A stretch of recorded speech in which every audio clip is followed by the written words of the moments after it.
حضرت مالک بن دینار رحمتullah علیہ نے ایک مکان کرائے پر لیا۔ اس مکان کے پڑوس میں ایک یہودی کا مکان تھا اور حضرت مالک بن دینار کا حجرہ اس یہودی کے مکان کے دروازے سے قریب تھا۔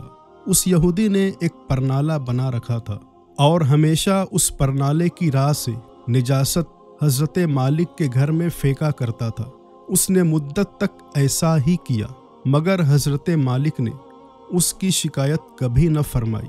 آخر ایک دن اس یہودی نے خود ہی حضرت مالک سے پوچھا کہ حضرت آپ کو میرے پرنالے سے کوئی تکلیف نہیں ہوتی؟ آپ نے فرمایا ہوتی تو ہے مگر میں نے ایک ٹوکری اور ایک جھاڑو اپنے گھر میں رکھا ہے، جو نجاست گرتی ہے اس سے صاف کر دیتا ہوں۔ اس نے کہا کہ آپ اتنی تکلیف کیوں کرتے ہیں اور آپ کو غصہ کیوں نہیں آتا؟ فرمایا کہ میرے خدا کا قرآن میں ارشاد ہے کہ جو لوگ غصہ پی لیتے ہیں اور لوگوں کو معاف کر دیتے ہیں وہ بڑے اچھے لوگ ہیں۔ یہودی نے کہا کہ پھر مجھے کلمہ پڑھائیے۔ جو دین ایسی اچھی تعلیم دیتا ہے وہ دین بھی بڑا اچھا ہے۔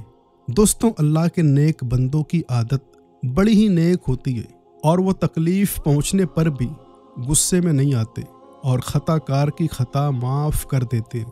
اور یہ بھی معلوم ہوا کہ اسلام اللہ والوں کے اخلاق حسنہ سے پھیلا ہے۔